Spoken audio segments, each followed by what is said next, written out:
umugore wanjye ikintu yitayeho ni iby'imitungo gusa. Ninemera nkamusinyira azaba umugore mwiza nta kibazo kindi azagira. Umwana azamwitaho neza.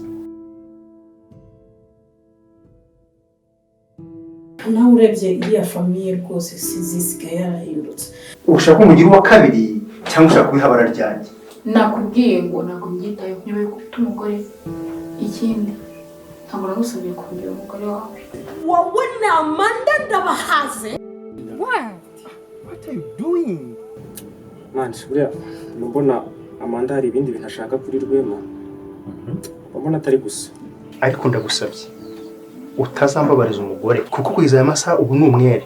Umunsi uzaba wabikoze ukabikinisha nzakwitambika.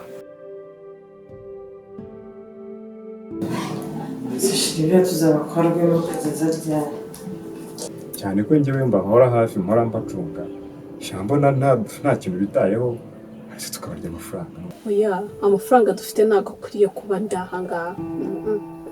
Bifate nk'ibyoroshye. Byoroshye njye byoroshye. Gusa ikosa nkubaraho niri. Warakubutse kandi uransoza gusa. Tubishatse imyaka twayisubiza tukangana nabo. Kandi ko mwana se